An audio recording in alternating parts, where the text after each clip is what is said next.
இனிமே கண்ணை மூடிட்டு கடலை எண்ணெய் வாங்கலாம். ஏன்னா மந்த்ரா கடலை எண்ணெய் இதயத்தின் தயாரிப்பு. வறுக்க பொரிக்க ஏன் எல்லா சமையலுக்கும் மந்த்ரா தான். மந்த்ரா கடலை எண்ணெய், அபார ருசி, ஆரோக்கியமான உடல் நலம். 2021ஆம் ஆண்டு செப்டம்பர் 18ஆம் தேதி தமிழக கவர்னராக RN ரவி நியமிக்கப்பட்டார். அவர் சமீபத்தில் மேற்கு வங்க கவர்னராக நியமிக்கப்பட்டார். தமிழக கவர்னராக ரவியின் பதவிக்காலம் இன்றுடன் முடிந்த நிலையில் நாளை மேற்கு வங்க கவர்னராக பொறுப்பேற்க உள்ளார். அதனால் சென்னை கிண்டியில் உள்ள மக்கள் மாளிகையிலிருந்து புறப்பட்டு சென்னை விமான நிலையம் சென்றார்.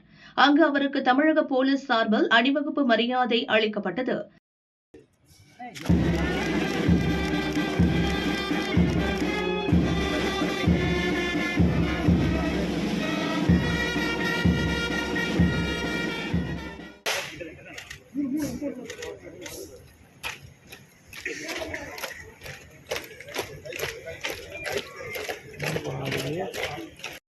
அதிகாரிகள் அவரை வழியனுப்பி வைத்தனர். ஏர் இண்டியா விமானம் மூலம் கவர்னர் ரவி தனது குடும்பத்தினருடன் டில்லி புறப்பட்டு சென்றார். அங்கிருந்து அவர் கொல்கத்தா செல்ல உள்ளார். கவர்னர் ரவியின் மனைவி லட்சுமி தான் ஆசையுடன் வளர்த்த நாய்க்குட்டியை தன்னுடனே தூக்கி சென்றார்.